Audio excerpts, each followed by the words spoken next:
Students अस्सलाम वालेकुम। उम्मीद है आप लोग खैरियत से होंगे। अल्लाह रब्बुल इज़्ज़त आप लोगों को खुश रखे। देखें मेरा नाम है गुलाम नबी और आप देख रहे हैं हमारा प्यारा सा खूबसूरत सा चैनल केमिस्ट्री वाला।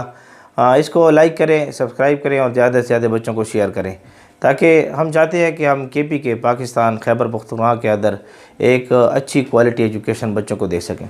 देखें आज मैं आप लोगों के सामने inert pair effect and formation of covalent bond आप लोगों के सामने लाया हूँ। देखिए इससे पहले मेरे एक लेक्चर आ चुका है इनर्ट पेयर इफेक्ट के ऊपर और फॉर्मेशन ऑफ आयनिक बॉन्ड था। आज हम इनर्ट पेयर इफेक्ट और फॉर्मेशन ऑफ कोवेलेंट बॉन्ड को चेक करेंगे। देखिए हमारी SNP ब्लॉक एलिमेंट की सीरीज स्टार्ट है और उसके ऊपर आज हमारा लेक्चर नंबर 55 है तकरीबन। और carbon family P block element जो हमारे पास हैं, पी ब्लॉक एलिमेंट्स पर आज जो है लेक्चर नंबर 05 यानी जो ग्रुप नंबर 4 है कार्बन फैमिली वो हमारी स्टार्ट है, उसको मैंने स्टार्ट किया हुआ है। आज का बड़ा इंपॉर्टेंट टॉपिक होने वाला है और कुछ हम देखेंगे मुख्तलिफ़ कम्पिटेटिव एग्ज़ाम में या मेडिकल टेस्ट में मुख्तलिफ़ जो MCQs आ रहे हैं इससे टॉपिक के साथ रिलेटेड, हम इंशाल्लाह उसको भी डिस्कस करेंगे। अपने पास पेन कॉपी ले लें, रजिस्टर वगैरह ले लें और तवज्जो से लेक्चर को सुने, आराम से सुने और जो चीज़ मैं लिखवाता जा रहा हूँ साथ साथ नोट करते जाएँ। देखें आज के लेक्चर का स्टार्ट लेते हैं। Inert pair effect and formation of covalent bond हमारे सामने है। मैंने आप लोगों के सामने कार्बन फैमिली लिखी हुई है। कार्बन है, सिलिकॉन है, जर्मेनियम है, टिन है और हमारे पास क्या है, लेड है।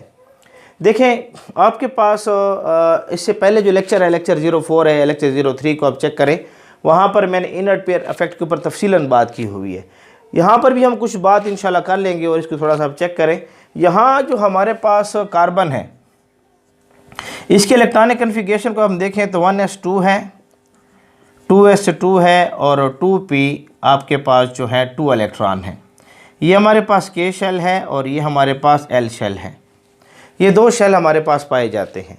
यहाँ पर अगर हम चेक करें इस 2s ऑर्बिटाल को तो ये जो 2s ऑर्बिटाल है कार्बन का, इसके पास 2 इलेक्ट्रॉन है और यहाँ पर 2p ऑर्बिटाल को अगर हम चेक करें, या इसको मैं साफ़ कर देता हूँ, तो यहाँ पर 3 ऑर्बिटाल हैं, एक एक इलेक्ट्रॉन यहाँ पर पाया जाता है। ये 2px ले लें और ये 2py ले लें। तो ये हमारे पास इलेक्ट्रॉनिक कन्फिगरेशन है कार्बन की। इस लिहाज से देखा जाए तो ये 2 इलेक्ट्रॉन जो हैं बॉन्डिंग में हिस्सा लेंगे। 2 इलेक्ट्रॉन जो है किस में लेंगे, बॉन्डिंग में हिस्सा लेंगे। लेकिन हम देखते हैं कि केमिस्ट्री तो नाम एक्सपेरिमेंट का है, केमिस्ट्री में तो एक्सपेरिमेंट को देखा जाता है। तो केमिस्ट्री में हमने ये देखा है कि कार्बन जो है अगर ये 2 इलेक्ट्रॉन शो करें तो कार्बन की ऑक्सीडेशन स्टेट +2 आनी चाहिए। कार्बन की ऑक्सीडेशन स्टेट क्या आनी चाहिए, +2। लेकिन हम देखते हैं कि कार्बन +2 ऑक्सीडेशन स्टेट नहीं रखता, बल्कि कार्बन जो है वो +4 ऑक्सीडेशन स्टेट रख रहा है। ये हम देख रहे हैं। तो इससे ये चलता है, इससे ये पता चलता है कि कार्बन की ऑक्सीडेशन स्टेट +4 है। अच्छा, केमिस्ट्री नाम है एक्सपेरिमेंट का, पहले एक्सपेरिमेंट करती है, उसके बाद केमिस्ट्री जो है वजाहत करती है किसी चीज़ की। फिजिक्स में ऐसा नहीं होता। फिजिक्स में क्या होता है कि पहले क्या किया जाता है कि एक बात क्लियर दी जाती है, लाभ हम पेश करेंगे, थ्योरी वगैरह पेश करेंगे, उसके ऊपर बात चलती रहेगी। केमिस्ट्री में क्या होता है कि पहले हम एक्सपेरिमेंट कर लेते हैं, रिजल्ट ले लेते हैं और उसके बाद उसकी वजाहत करते हैं। तो एक्सपेरिमेंट कहता है कि आ गई +4 ऑक्सीडेशन स्टेट। अब इसको हमने समझना है। अच्छा, एक चीज़ आपको ये बता दूं कि आप लोगों ने पिछली क्लास में पढ़ा होगा स्क्रीनिंग इफेक्ट आप लोगों ने पढ़ा होगा कि जो इनर इलेक्ट्रॉन होते हैं ये बाहर वाले इलेक्ट्रॉन को पुश करते हैं बाहर की तरफ। जैसे मिसाल के तौर पर अगर मैंने ये न्यूक्लियस ले रखा है और न्यूक्लियस के आसपास यहाँ पर एक शेल है और यहाँ पर एक शेल है, तो ये जो इलेक्ट्रॉन यहाँ मौजूद हैं ये इस इलेक्ट्रॉन को रिपेल करेंगे। इस इलेक्ट्रॉन को क्या करेंगे, रिपेल करेंगे। यहाँ पर पहले इससे पहले वीडियो में मैं वजाहत कर चुका हूँ। तो यहाँ पर ये जो इन इलेक्ट्रॉन को रिपेल करते हैं, इन इलेक्ट्रॉन के लफ्ज़ इस्तेमाल किया जाता है, स्क्रीनिंग इफेक्ट का लफ्ज़ इस्तेमाल किया जाता है। तो ये स्क्रीनिंग इफेक्ट होता है, इलेक्ट्रॉन को रिपेल करना। न्यूक्लियस इलेक्ट्रॉन को खींचता है और ये इलेक्ट्रॉन को क्या करते हैं, रिपेल करते हैं, इनर इलेक्ट्रॉन जो होते हैं। अब ये स्क्रीनिंग इफेक्ट जो है सबसे ज़्यादा S का है, फिर P का, इससे थोड़ा कम, फिर D का और फिर F का। इससे ये पता चलता है F और D का स्क्रीनिंग इफेक्ट जो है पुअर है और F को समझा जाए तो वेरी पुअर। स्क्रीनिंग इफेक्ट जो F का है वो बहुत ज़्यादा पुअर है। इस लिहाज से हम सबसे ज़्यादा स्क्रीनिंग इफेक्ट S का देखते हैं और उसके बाद P का देखते हैं। सबसे ज़्यादा स्क्रीनिंग इफेक्ट जो है वो किसका है? S का है। यानी S के अंदर ये है कि ये इलेक्ट्रॉनों को बहुत ज़्यादा क्या करता है? रिपेल करता है। तो हमारे पास स्क्रीनिंग इफेक्ट जो आ रहा है ना S का, वो ज़्यादा है, फिर उसके ऐसे थोड़ा कम P का है, फिर सबसे कम F का है। वेरी पुअर स्क्रीनिंग इफेक्ट रखेगा। अब यहाँ पर हमारे पास ये P ऑर्बिटल है और इस P ऑर्बिटल को ये S ऑर्बिटल स्क्रीन कर रहे हैं। इस S ऑर्बिटल का स्क्रीनिंग इफेक्ट होगा। अब आप सोच करें कि इन ऑर्बिटल का स्क्रीनिंग इफेक्ट जो हमारे पास है ज़्यादा है।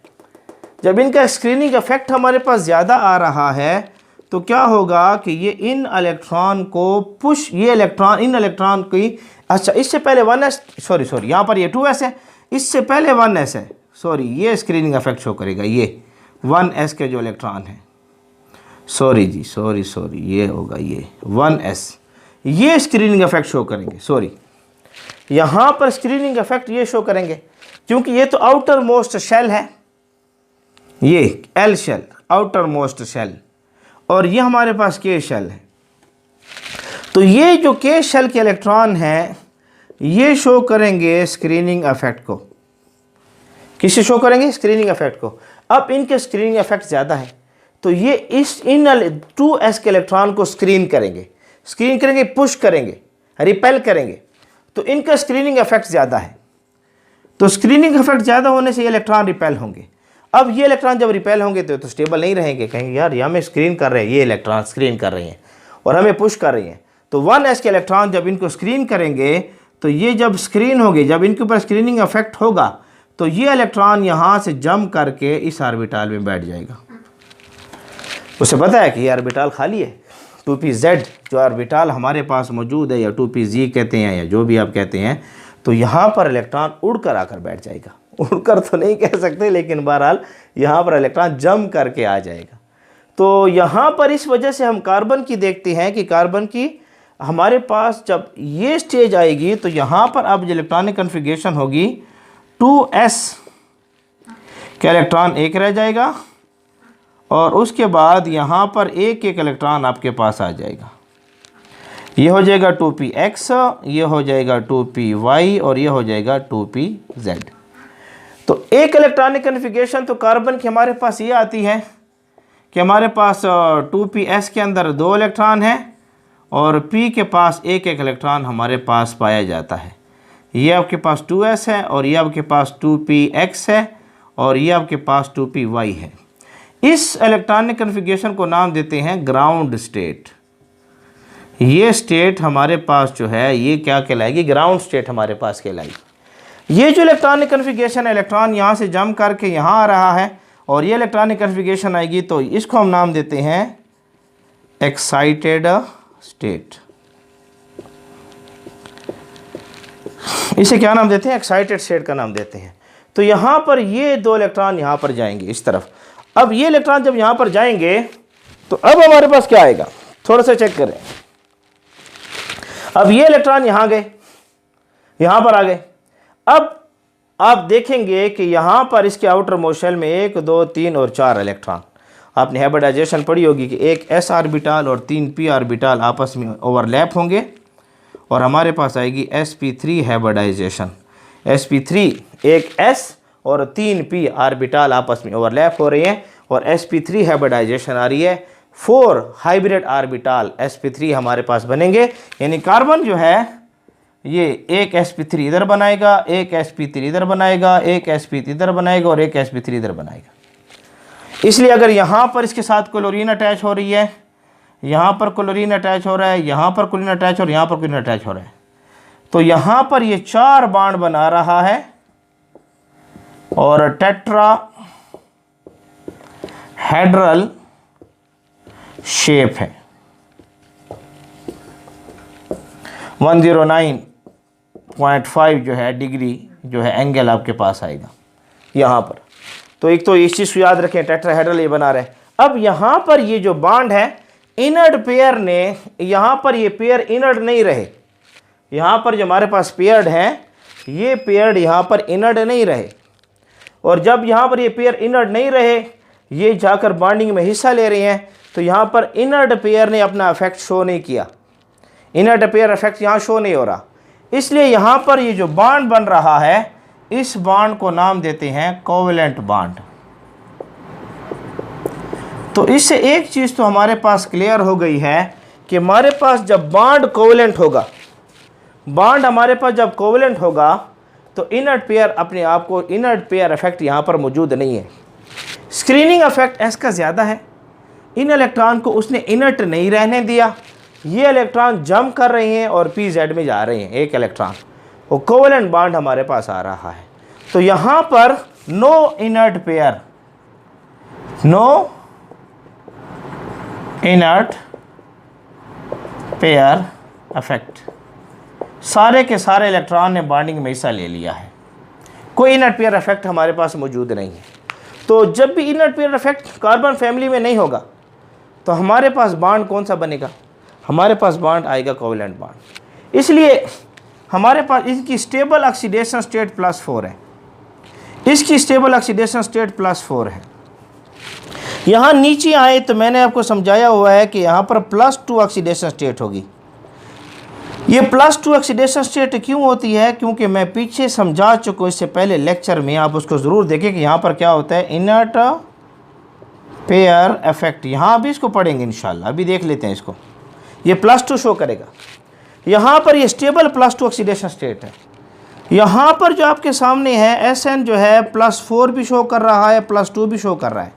इनर्ट पेयर इफेक्ट से क्या होता है कि जो नॉर्मल ऑक्सीडेशन स्टेट होती है उससे 2 कम करके आपके पास जो ऑक्सीडेशन स्टेट आती है वो इनर्ट पेयर इफेक्ट से होती है। यानी ये +4 है तो इनर्ट पेयर इफेक्ट से क्या आएगी, +2 आएगी। इसी से जर्मेनियम में ये बातें होती हैं कि नीचे की तरफ हम आएंगे तो +4 से +2 की तरफ हम जाएंगे। अच्छा, एक बात तो आपको यहाँ क्लियर हो। दूसरी बात यहाँ चेक करेंगे, इसके ऑब्जेक्टिव के पॉइंट बहुत आते हैं। कार्बन के पास no d orbital, no d orbital, ये जो कार्बन है इसके पास d ऑर्बिटल नहीं है। तो जब इसके पास d ऑर्बिटल मौजूद नहीं है तो इसका d ऑर्बिटल, वो रिएक्शंस जो d ऑर्बिटल की वजह से होते हैं कार्बन के अंदर नहीं होंगे। कार्बन के अंदर d ऑर्बिटल की वजह से रिएक्शन नहीं होंगी। इसके ऊपर हम ऑब्जेक्टिव करेंगे, 1 से 2 ऑब्जेक्टिव हमारे सामने आएंगे। अच्छा, आप यहाँ पर आएँ तो यहाँ पर स्टेबल ऑक्सीडेशन स्टेट +4 है, ये स्टेबल ऑक्सीडेशन स्टेट हमारे पास आ रही है, ऑक्सीडेशन स्टेट आ रही है। यहाँ जो स्टेबल ऑक्सीडेशन स्टेट हमारे पास आती है वो ऑक्सीडेशन स्टेट हमारे पास कौन सी आ रही है, +2 आ रही है, स्टेबल ऑक्सीडेशन स्टेट। तो नीचे जाने से +2 ऑक्सीडेशन स्टेट हमारे पास क्या हो रही है, स्टेबल हो रही है। तो इस स्टेबिलिटी के ऊपर भी ऑब्जेक्टिव बन रहा है, हम इंशाल्लाह आज उसको हल करते हैं।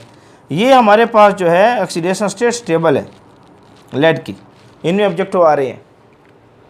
तो यहाँ पर चूँकि कार्बन ग्राउंड स्टेट में चला गया, स्क्रीनिंग इफेक्ट एक्साइटेड स्टेट में चला गया, स्क्रीनिंग इफेक्ट की वजह से इस 1s ऑर्बिटल्स के इलेक्ट्रॉनों के स्क्रीनिंग इफेक्ट की वजह से इसकी इलेक्ट्रॉनिक कन्फिगरेशन एक्साइटेड स्टेट में आई और इसने ओवरलैपिंग की ऑर्बिटल में, और sp3 हाइब्रिडाइजेशन हमें शो करके दी।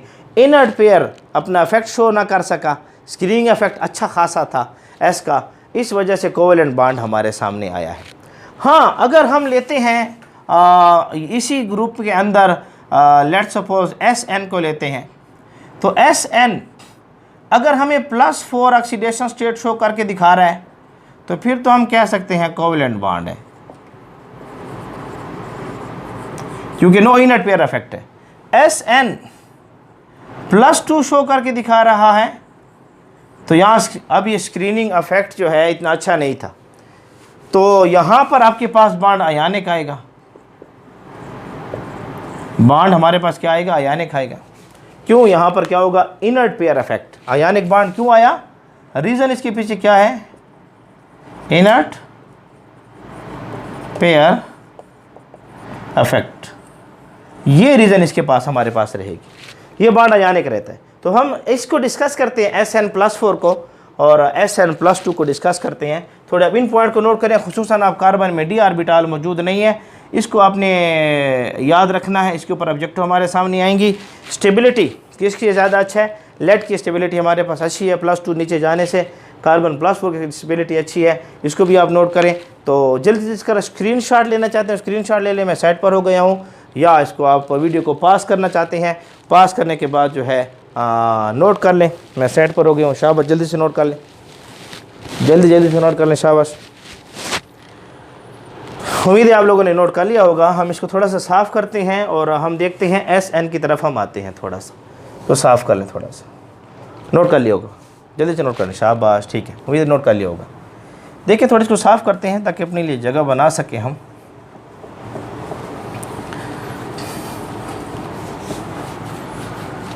देखें आपके पास जो है इनर्ट पेयर इफेक्ट हमने पीछे भी देखा हुआ है, इससे पहले लेक्चर 03 को आप ज़रूर देखें एक मरतबा, उसकी मैं तफसीलन बात की हुई है इनर्ट पेयर इफेक्ट के ऊपर, उसको थोड़ा सा देखें। और यहाँ पर भी इंशाल्लाह हम इनर्ट पेयर इफेक्ट को डिस्कस करने जा रहे हैं, थोड़ा सा देखें।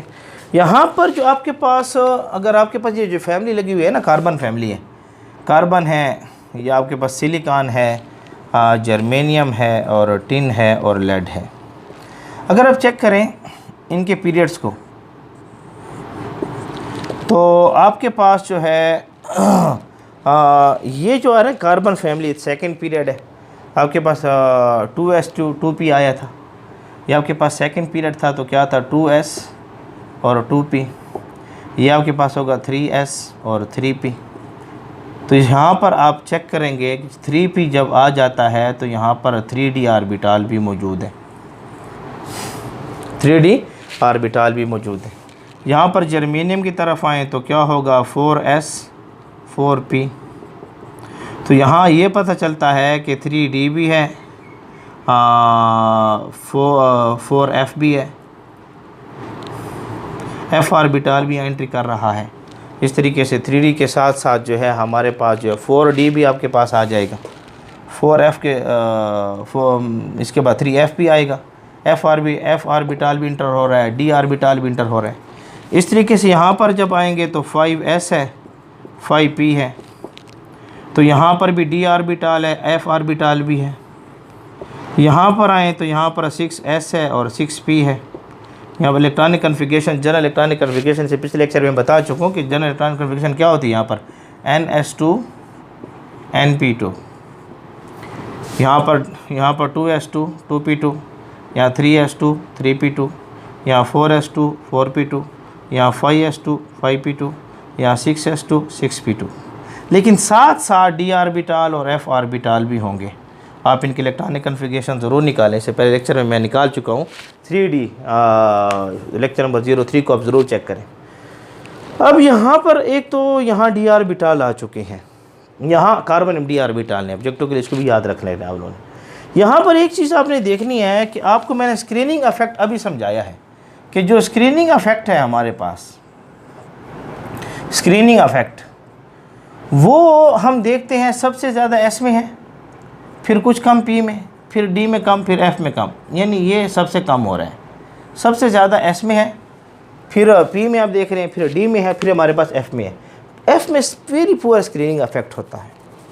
तो यहाँ जब SN के पास अब हम आते हैं, SN के पास, अब SN में जो 5s इलेक्ट्रॉन है, 5s इलेक्ट्रॉन और 5p इलेक्ट्रॉन, ये यहाँ 2 इलेक्ट्रॉन और यहाँ पर 1 इलेक्ट्रॉन, यहाँ पर 1 इलेक्ट्रॉन। मैं टिन की बात कर रहा हूँ, SN। इनके साथ आप देखेंगे तो इसके पीछे आपको d ऑर्बिटल भी नज़र आएंगे और f ऑर्बिटल भी नज़र आएगा, d ऑर्बिटल भी होगा और f ऑर्बिटल भी होगा। मैं पूरा नहीं बना रहा, आप इसको तस्वर में रखें कि d के अंदर आपके पास जो हैं 5 1 2 3 4 5 D होता है और F के अंदर जो हैं 7 होते हैं, 1 2 3 4 5 6 और 7। ये यहाँ पर ये तस्वर करें। अब स्क्रीनिंग इफेक्ट जो आ रहा है 5s के ऊपर लगा रहा है D और D के ऊपर लगा रहा है F। अब यहाँ जो स्क्रीनिंग इफेक्ट है ये पुअर है, D और F का स्क्रीनिंग इफेक्ट पुअर है, पुश करना। और आपको ये पता है कि नीचे आने से एटॉमिक नंबर बढ़ेगा, जो Z है, Z से मुराद जिसको एटॉमिक नंबर कहते हैं, एटॉमिक नंबर जो है ये आपके पास इंक्रीज होगा। अच्छा, एटॉमिक नंबर इंक्रीज होगा तो इससे पहले मैं समझा चुका हूँ जो Z इफेक्ट है, Z इफेक्ट भी इंक्रीज होगा। और आपको पता है कि Z इफेक्ट इंक्रीज होता है, मैं समझा चुका हूँ। Z इफेक्ट किसे कहते हैं? न्यूक्लियर चार्ज नफ़ी स्क्रीनिंग इफेक्ट, सिग्मा जिसे मैं कहते हैं। 03 लेक्चर को ज़रूर चेक करें, 03 है, 04 है, लेक्चर 03 को देखें, वहाँ पर मैंने समझाया हुआ है Z इफेक्ट को। तो यहाँ पर स्क्रीनिंग इफेक्ट पुअर है और Z इफेक्ट जो है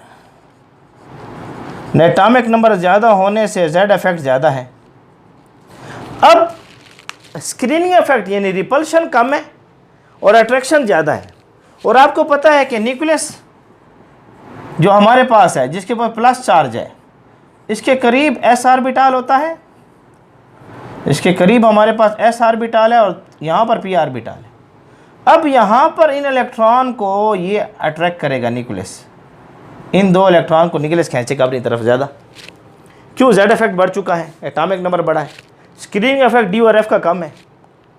अब इनको खींचेगा अपनी तरफ। अब ये इलेक्ट्रॉन यहाँ से पुश होकर इस तरफ नहीं जा सकता, जंप करके ये इलेक्ट्रॉन यहाँ नहीं जा सकता। क्यों? Due to poor screening effect of D and F orbital. Z effect ज़्यादा है, पुल ज़्यादा है। अब ये इलेक्ट्रॉन यहाँ नहीं जाएंगे। जब इलेक्ट्रॉन यहाँ नहीं जाएंगे तो अब आपके पास जो ऑक्सीडेशन स्टेट आपके पास आएगा यहाँ पर, वो सिर्फ और सिर्फ ये 5p वाले इलेक्ट्रॉन बॉन्डिंग में हिस्सा लेंगे, +2। और ये बॉन्डिंग में हिस्सा हमारे पास लेंगे तो आपके पास ऑक्सीडेशन स्टेट क्या आएगी? +2।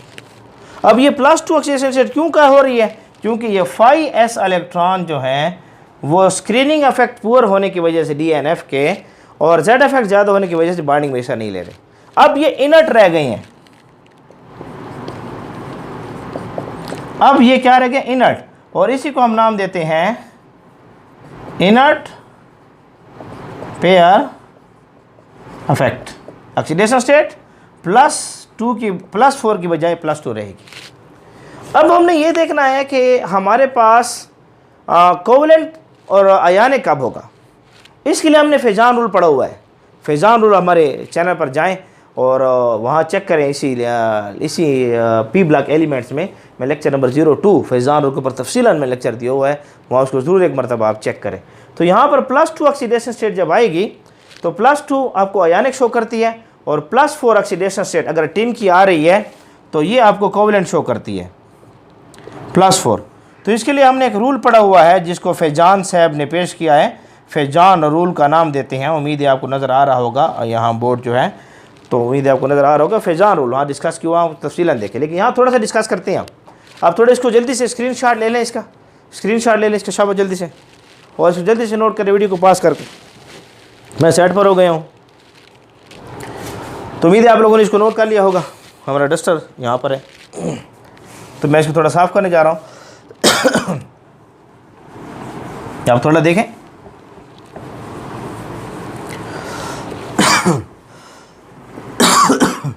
सॉरी, यहाँ पर मौसम जो है काफ़ी गर्म है हमारे इलाके में, और अचानक ठंड ज़्यादा हो जाए, कुछ ना कुछ गर्मियों के मौसम में पंखे की वजह से या एसी की वजह से तो खांसी थोड़ी लग जाती है। देखें, उम्मीद है आप लोगों ने सारी चीज़ नोट की होंगी। थोड़ा सा आते हैं। Sn +4 और Sn +2, ये जो Sn Cl4 आए और Sn Cl2 आए, इसको हम देखते हैं। हम इसके लिए लफ्ज़ यूज़ करते हैं कि ये कोवलेंट है, और इसके लफ्ज़ यूज़ करते हैं कि आयनिक इन नेचर है। रीज़न समझते हैं। इसके लिए आपको देखना है फैजान रूल को। फैजान रूल ये कहता है, फैजान रूल या फैजान रूल, आपकी किताब में फैजान रूल लिखा हुआ है तो मैं फैजान लिख रहा हूँ।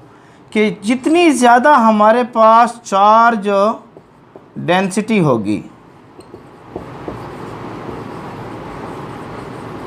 चार्ज डेंसिटी हमारे पास जितनी ज़्यादा होगी, उतना जो है मेटल जो है नॉन मेटल इलेक्ट्रॉन को अपनी तरफ खींचेगा, डिस्ट्रॉय करेगा नॉन मेटल को, अपने इलेक्ट्रॉनों को शेयर तो करेगा, डोनेट करने की कोशिश नहीं करेगा।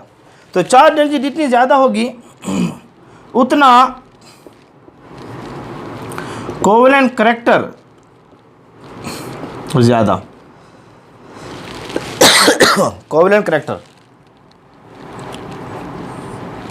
CHARACTER, जितनी चार्ज डेंसिटी ज़्यादा उतना कोवेलेंट करैक्टर हमारे पास क्या होगा, ज़्यादा होगा।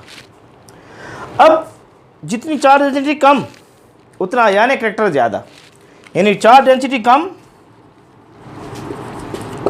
आप फेज़ान रूल को एक मरतबा ज़रूर देखें, मैंने लेक्चर 02 के ऊपर फेज़ान रूल समझाया हुआ है। चार्ज डेंसिटी जितनी कम उतना आयनिक करैक्टर जो है वो ज़्यादा होगा। ये हमें समझाता है फैजान साहब, आप इसको नोट करें।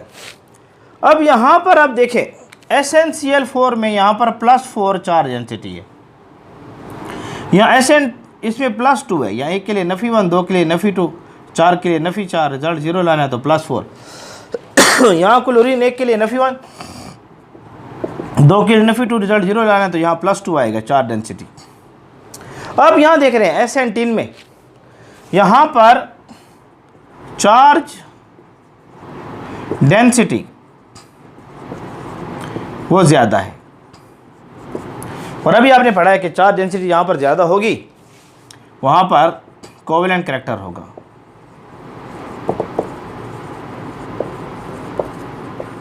इस वजह से आप देखते हैं कि SnCl4 जो है ये कोवेलेंट है। SnCl4 आपके पास क्या है, कोवेलेंट है। यहाँ पर क्यों, चार्ज डेंसिटी हमारे पास ज़्यादा है। SnCl2 की तरफ आए, यहाँ पर चार्ज डेंसिटी को देखें +2 है, चार्ज डेंसिटी यहाँ पर कम है। और फैजान साहब क्या कहता है कि चार्ज डेंसिटी कम होगी तो कौन सा करैक्टर होगा, आयनिक करैक्टर होगा। तो चार्ज डेंसिटी कम है, इस वजह से SnCl2 में आप देखते हैं हमारे पास कौन सा करैक्टर है, आयनिक करैक्टर है, CHARACTER। उम्मीद है आपको नज़र आ रहा होगा। तो ये हमारे पास आयनिक करैक्टर होगा। तो हम SnCl4 को कोवेलेंट लेते हैं और इसको आयनिक लेते हैं। और याद रखें स्टेबल ऑक्सीडेशन स्टेट यहाँ पर ये होगी, +2 को रखें, नीचे आने से ऑक्सीडेशन स्टेट +2 स्टेबल होती है। अगर मैं पूछूं आपसे ऑब्जेक्टिव का पॉइंट कि SnCl4 और SnCl2 में ज़्यादा स्टेबल कौन है, इसकी ऑक्सीडेशन स्टेट +4, इसकी +2, तो याद रखिए नीचे जाने से स्टेबिलिटी SnCl2 की ज़्यादा होगी, तो स्टेबिलिटी ये हो जाएगी। इसको ऑब्जेक्टिव के लिहाज से नोट रखें, ये स्टेबिलिटी हो जाएगी। नीचे आने से +2 करैक्टर क्या होता है, ज़्यादा होता है। आप जल्दी इसको नोट करें।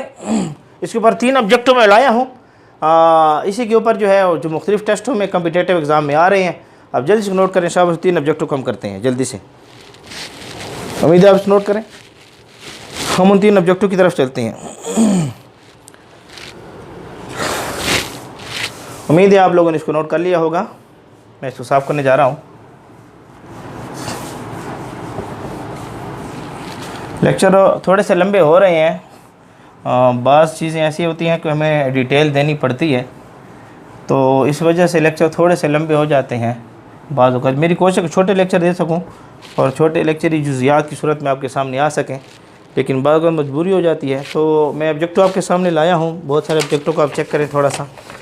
सबसे पहला ऑब्जेक्टिव जो मैं आप लोगों के सामने लाया हूँ, उसने पूछा है कि लीस्ट टेबल बताएं,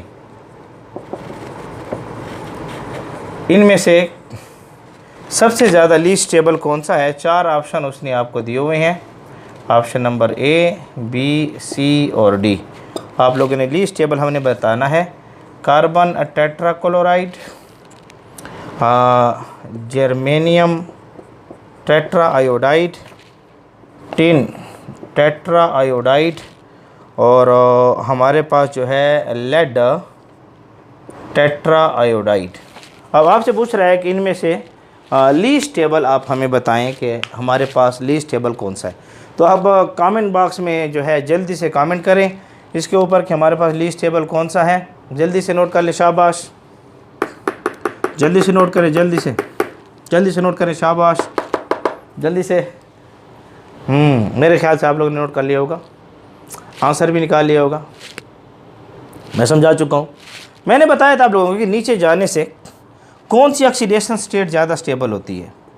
नीचे जाने से +2 ऑक्सीडेशन स्टेट ज़्यादा स्टेबल होती है। ये मैंने यहाँ लिखाया हुआ है, स्टेबल ऑक्सीडेशन स्टेट नीचे जाने से +2 रहती है।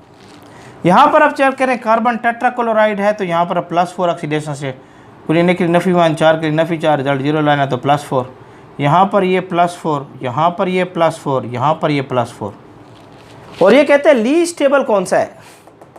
और आपको पता है कि यहाँ स्टेबल स्टेट +2 है। लेड की अगर आप +4 स्टेबल स्टेट देखेंगे तो ये लीस्ट स्टेबल होगा, ये हमारे पास लीस्ट स्टेबल होगा +4। इस वजह से लीस्ट स्टेबल हमारे पास क्या होगा, ये लेड टेट्रा आयोडाइड, ये लीस्ट स्टेबल होगा। इस ऑप्शन को आपने टिक करना है। इस तरीके से जो है कुछ मैं मज़ीद ऑब्जेक्टिव लाया हूँ, आप जल्दी से नोट करें। इसको आपने नोट कर लिया होगा। दूसरे ऑब्जेक्टिव को चेक करें आप थोड़ा सा। हमारे क्या कहते हैं कि इसमें बताएं कि डज़ नॉट एग्जिस्ट, कौन सा ऐसा है जो एग्जिस्ट नहीं करता।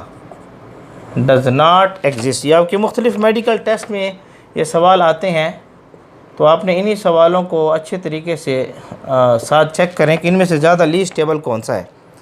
तो यहाँ पर आपके पास आ रहा है SlCl6 कम्प्लेक्स कंपाउंड बनाए Fe2, और ये आ रहा है जर्मेनियम Cl6, और ये आ रहा है कम्प्लेक्स कंपाउंड बनाए तो Fe2। कार्बन टेट्रा, ये कार्बन जो है Cl6 टेट्रा नहीं, तो ये आ रहा है। और डी में हमारे पास आ रहा है SnCl6 और Fe2।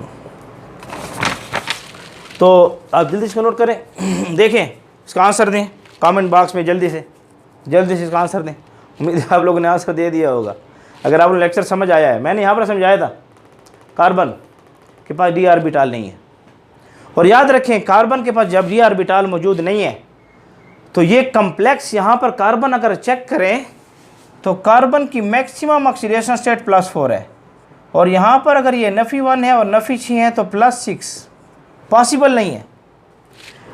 यहाँ Sn d ऑर्बिटल रखता है, पॉसिबल हो सकता है, हम मानते नहीं हैं +4 के अलावा, लेकिन पॉसिबल है। कॉम्प्लेक्स में d ऑर्बिटल एम्प्टी है, d ऑर्बिटल इसके अंदर मौजूद है तो d ऑर्बिटल में इलेक्ट्रॉन जा सकते हैं। यहाँ पर भी d ऑर्बिटल है, यहाँ पर भी d ऑर्बिटल है, ये पॉसिबल, जहाँ पर भी d ऑर्बिटल होगा वहाँ पर पॉसिबल है। लेकिन कार्बन के पास d ऑर्बिटल नहीं है, यहाँ पॉसिबल नहीं है। तो एब्सेंस ऑफ d ऑर्बिटल ये पॉसिबल नहीं है, डज नॉट एग्जिस्ट, ये नहीं पाया जाएगा। इसको आपने टिक करना होगा। इसके बाद जो है एक मज़ीद ऑब्जेक्ट मैं आप लोगों के सामने लाया हूँ।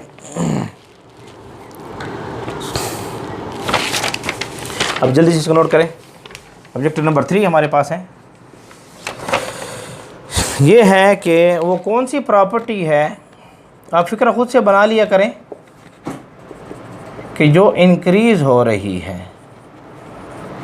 कौन सी प्रॉपर्टी है जो इंक्रीज़ हो रही है down the group, down the group. ये जो कार्बन फैमिली है, डाउन द ग्रुप जाने से कौन सी प्रॉपर्टी इंक्रीज़ हो रही है। 4 ऑप्शन, डी ऑप्शन को मैं यहाँ लिख देता हूँ। ऑप्शन नंबर ए है +2 oxidation state, option number B है metallic character, metallic character decrease, option number C हमारे पास है आयनाइजेशन एनर्जी इंक्रीज़ हो रही है, और ऑप्शन नंबर डी हमारे पास है, एटॉमिक रेडियस डिक्रीज़ हो रहा है। एटॉमिक रेडियस जो है डिक्रीज़ हो रहा है, ये एटॉमिक रेडियस है आर। तो ये 4 ऑप्शन हमारे पास हैं। अब जल्दी इसको देखें, यानी प्रॉपर्टी जो डाउन द ग्रुप इंक्रीज होगी। अगर आप जल्दी से कमेंट बॉक्स में इसका आंसर लिखें, शाबाश, जल्दी से निकालें, शाबाश। उम्मीद आप लोग निकाल लिया होगा। देखें यहाँ पर एटॉमिक रेडियस को देखें, नीचे जाने से एटॉमिक रेडियस बढ़ता है। जनरल ट्रेंड, यहाँ नीचे जाने से एटॉमिक रेडियस क्या होगा, बढ़ेगा। अच्छा, मेटालिक करैक्टर डिक्रीज, नीचे जाने से मेटालिक करैक्टर बढ़ता है, नीचे जाने से मेटालिक करैक्टर ये कहता है डिक्रीज हो रहा है, ये भी नहीं हो सकता। आयनाइजेशन एनर्जी इंक्रीज, नीचे जाने से साइज बढ़ता है, आयनाइजेशन एनर्जी कम होती है, इंक्रीज कर रहा है। तो नीचे जाने से जो करैक्टर बढ़ता है, मैं कह चुका हूँ +4 से करैक्टर जो चलता है वो क्या है, +2 की तरफ चलता है। इसलिए यहाँ पर जो करैक्टर बढ़ेगा वो कौन सा होगा, +2। मेटालिक करैक्टर जो है, सॉरी +2 ऑक्सीडेशन स्टेट जो है नीचे जाने से क्या होगी, ज़्यादा होगी। तो इनको आप नोट करें। तो ये कुछ हमारे ऑब्जेक्टिव्स थे जो आपके मेडिकल टेस्टों में आ रहे हैं। और SN P block element lecture number 55 जा रहा है। कार्बन फैमिली स्टार्ट है P ब्लॉक एलिमेंट्स में। उम्मीद है आप लोगों को हमारा आज का लेक्चर पसंद आया होगा। देखें, आप लोगों से गुजारिश है, आपका हमारा साथ है केमिस्ट्री वाले के नाम से। याद रखें, आप ही लोगों का चैनल है, आपने इसको प्रमोट करना है, आपने इसे लोगों को देना है। हमारे इस चैनल को ज़्यादा से ज़्यादा लाइक करें, सब्सक्राइब करें, हमारे पेज को फॉलो करें, ताकि हम चाहते हैं कि पाकिस्तान KPK के अंदर एक क्वालिटी का एजुकेशन बच्चों को दे सकें। दुनिया के अंदर जहाँ भी कोई बच्चे इससे फ़ायदा ले सकते हैं, मोस्ट वेलकम। हम चाहते हैं उनको फ़ायदा पहुँचे, हमारा दिल खुश होता है। बस आप लोगों से गुजारिश है कि हमारे साथ ताउन करें, अपने चैनल को, इस चैनल को लाइक करें, शेयर करें और सब्सक्राइब करें, ताकि ज़्यादा से ज़्यादा बच्चों को फ़ायदा हो सके। अल्लाह रब्बुल इज़्ज़त आप लोगों को खुश रखें।